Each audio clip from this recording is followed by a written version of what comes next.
Alhamdulillah Rabbil Alameen. Hasbunallah wa ni'mal wakil. The Lord is my light and my salvation. Whom shall I fear? Neither do I walk through the valley of the shadow of death. I will fear no evil, for you art with me. Thy rod and thy staff, they comfort me. Thou preparest a table before me in the presence of my enemies. You anoint my head with oil. My cup runneth over, and surely goodness and mercy shall follow me all the days of my life. And I will dwell in the house of the Lord forever and ever. Amen. Assalamu alaikum. It's Wednesday, my day. Welcome to Johnny's Bite. Did I ever tell you that the president and I were born on the same day, Wednesday? Well, this morning I come to you with some good news. Tonight we will have 3FM spaces, right?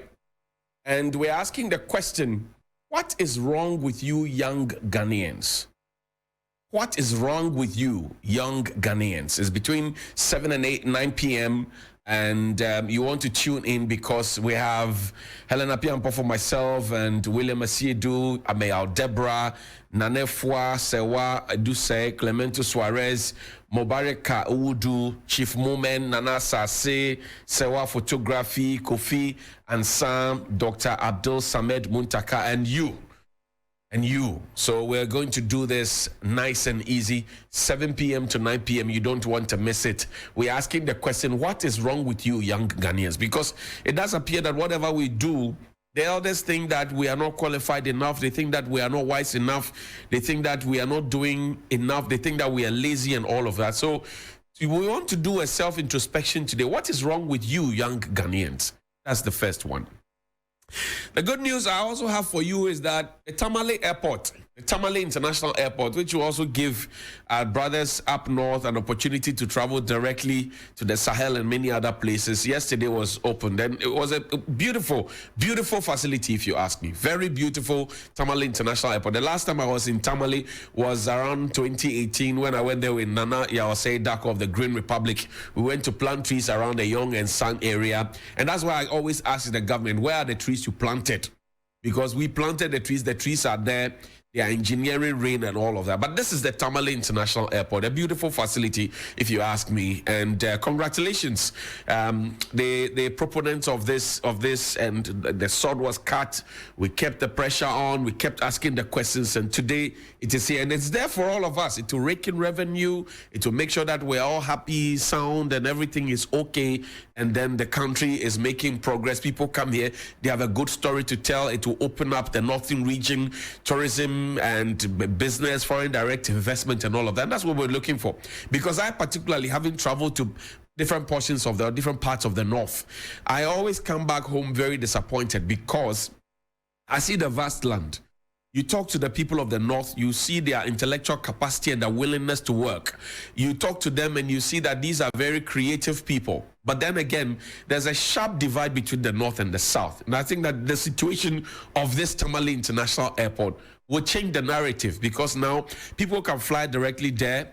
People can start a lot more businesses there. They can collaborate more, and they can do a lot of good work. So kudos. This told was initiated by the present government, phase 2, and I want to congratulate the government for putting this up. Now, let's stay in the northern region, Saboba to be specific. The problem of the feeding in our schools is still evident. It hasn't gone anywhere. And you see, no amount of talk and propaganda and trying to whitewash the issues will take it away. Yesterday, I got another distress call, and I get a lot of distress calls. Like I got a distress call from Kajibi Asato SHS talking about their computers, that they don't have computers to sit for the ICT examination. And following that, a lot more schools have contacted me. Somebody says, oh, but Johnny, go and give them computers. That's not my job so to do. My job is to let the duty bearers know. And I'm sure that they already do, because reports are written to them on a weekly, monthly, quarterly, half-yearly, and annual basis. So they know what the problems are. It is the willingness to solve the problem. That's the issue. Now, tomorrow, the ICT exam is happening. So can you close your eyes for a moment and imagine all the schools that do not have computers, enough for the students who will be taking their ICT examinations. They will be in trouble. If they fail, we will come back to come and complain. But what we were supposed to have done for them in the first place, we haven't done. Show me the food from the EP secondary school or senior high school in Saboba. This is supposed to be jollof rice. Now, this jollof rice in this pantry bowl is meant for about 10 people. As if you are familiar with the secondary school system, there's always a table head or whoever takes the ladle, the first is the king on the table. He determines what portions you get and all of that. But this is supposed to be jollof rice. This one, what you see there, is not anwamu. It's not anwamu. It's not Auntie Cecilia's anwamu. No, this is jollof rice. And it was shared at Saboba, EPSHS. This is anwamu. Now, this is the portion that each student got on that table. The portion that each student got on that table is what you see in this green bowl. So if you're a parent and you're sitting at home and you're thinking that your children are being fed and they are being fed fat, as you experienced back in the day when you went to boarding school, please wipe that thing out of your mind now. If you have money, get food stuff and take it to the school. Go and support your children, because your children, and we saw not so long ago, the children say when they go out to meet their other colleagues, they look different from the other colleagues because they look lean. This is what is happening in the schools, and this is what should will catch the attention of the education minister. So Saboba EP Senior High School, this is the food they're eating. Jollof rice. This is supposed to be jollof rice. But between you and I, you know this is not jollof rice. This can not qualify in any way as jollof rice. And I didn't see the protein accompanying this so-called jollof rice. And you know that as adolescents as they are, they need food to be able to survive, to grow well. And education and nutrition have a certain symbiotic relationship. And these are the things that should engage the minds of our education minister, education directorate, and everybody else. But no, those are not the issues that will engage them. The issue that will engage them is for them to be able to say that we have frozen the salaries of the Colleges of Education Teachers Association. That for the month of August, freeze their salaries. Freeze the salaries of SITAG. Write to GTEC, and GTEC writes to SITAG, and they order the accountant general and say, don't give them their salaries. Why is SITAG on strike? SITAG is on strike because they had a long meeting with the Fair Wages and Salaries Commission. Engineer Benata, good morning to you. They had a long meeting with the National Labor Commission. Lawyer, good morning to you. They had a long meeting with the Ministry of Employment and Labor Relations. Good morning to you, Engineer Mr. Bafowa. They had a long meeting with the Education Ministry, and they all agreed that they were going to give the teachers in our colleges of education, the 46 of them, they were going to give them a new condition of service. They agreed. So SITAG went on strike. They called them into a meeting. They had a conversation with them and agreed that, look, they agreed that they were going to have a certain agreement to give them conditions of service that was befitting of the work that they were doing. Even though SITAG asked for more, but they couldn't meet it. So we had to agree, compromise, and come to the middle. That was the first one. So now if you have agreed to give them certain benefits, and which will serve as their conditions of service, and then you decide to default because that condition of service was supposed to have taken effect in January 2023. We are in August. They served notice in July that they were going on strike. Show that thing, please. They served notice that they were going on strike. They said that the negotiated conditions of service were not being met. Now, did you know that because we are doing an all-year-round kind of schooling, SITAG doesn't have, the teachers do not have their holidays. They do not have their holidays, so they are even asking for a 1-month pay. Johnnies fight. Everybody in this country, including those who write the rules for SITAG to follow, they take their leave when their leave is due.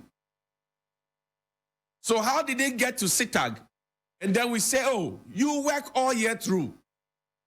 And then even when we have agreed with you on a certain condition of service, we say no. Meanwhile, the people who sit at those tables, the man at NLC is a lawyer. I remember that I took an exam at the Ghana Institute of Journalism. And that's why I remember the Labor Act 651, 2003.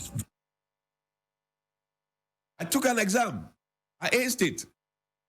I remember that if you read the Labor Act 2003, which set up also the National Labor Commission and many others, you will notice that SITAG is not wrong after all.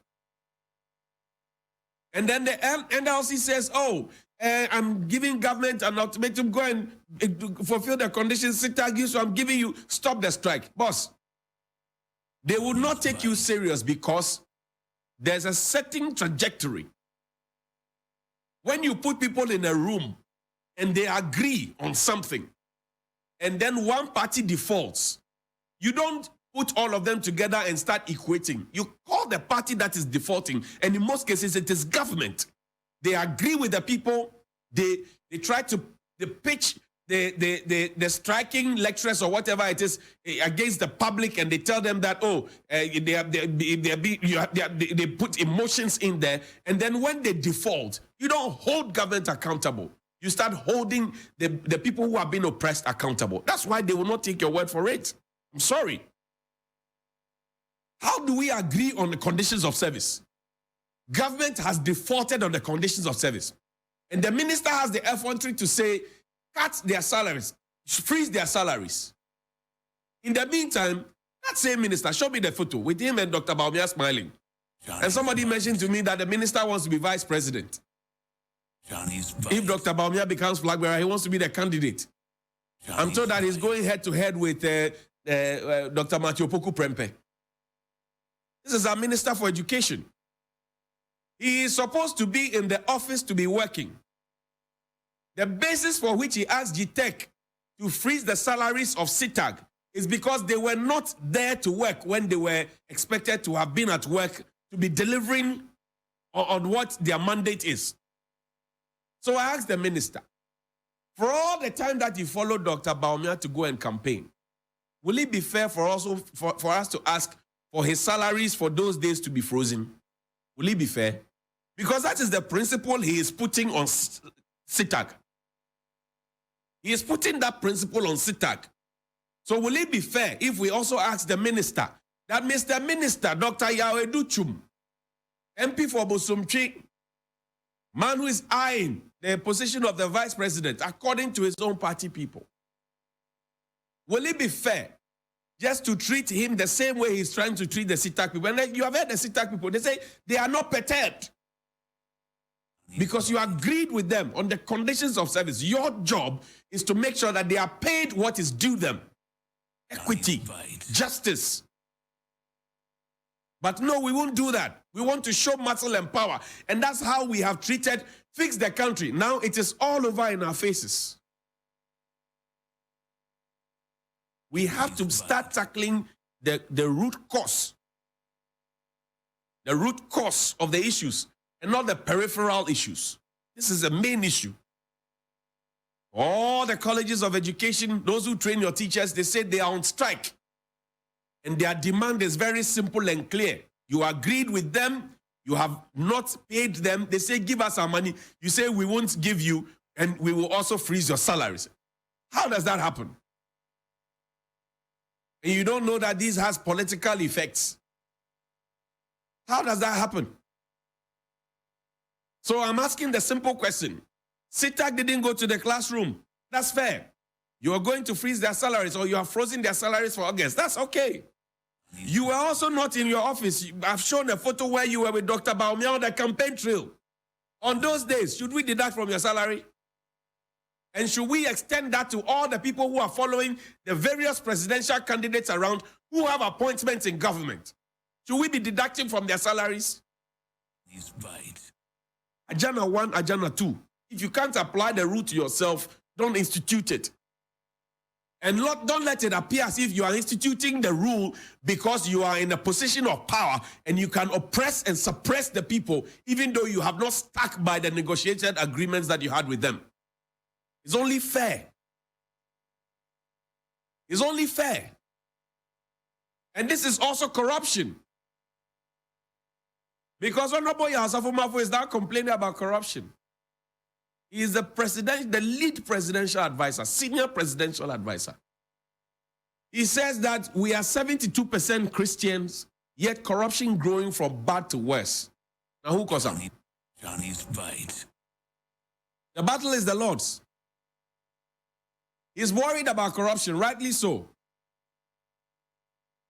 Macron and all the issues. Remember Daniel Domelovo, Auditor General. You remember that?